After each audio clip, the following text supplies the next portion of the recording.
Depois de crescer apenas 1% em 2012, o Produto Interno Bruto teve aumento de 0,7% no quarto trimestre do ano passado, o que reforçou os dados de 2013, que fechou o ano com um avanço de 2,3%. É um desempenho positivo. Ele não foi aquilo que o governo esperava. Então, havia previsões governamentais de um crescimento de até 4%. E fechamos o ano nesse patamar de 2,3%, que foi maior do que o crescimento de 2012. Poderia ter sido melhor, principalmente se o desempenho da atividade industrial tivesse sido aquele esperado pelo governo e principalmente que a indústria conseguisse produzir para atender o crescimento do mercado interno. A agropecuária cresceu 7%, tendo como principal destaque a soja, a cana-de-açúcar, o milho e o trigo. Já a indústria teve variação de 1,3%. E foi impulsionada pelo crescimento das atividades de eletricidade e gás, água, esgoto e limpeza urbana, além também da indústria transformadora e da construção civil, com acréscimo de quase 2% em relação a 2012.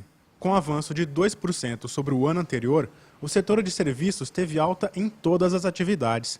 Serviços de informação, transporte e comércio foram alguns dos que mais se destacaram. Em 2013, o PIB totalizou 4,84 trilhões de reais.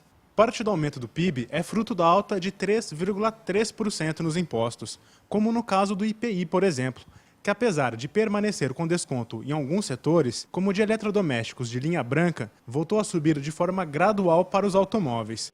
Essas pessoas acabam pagando os impostos referente a essa maior circulação. Então, veja, quanto mais circular a economia, mercadoria na economia, mais impostos serão arrecadados por parte do ente público. O que também influenciou o resultado final foi a alta de 2,1% no valor adicionado a preços básicos, que é a diferença entre o custo de produção e o preço de mercado.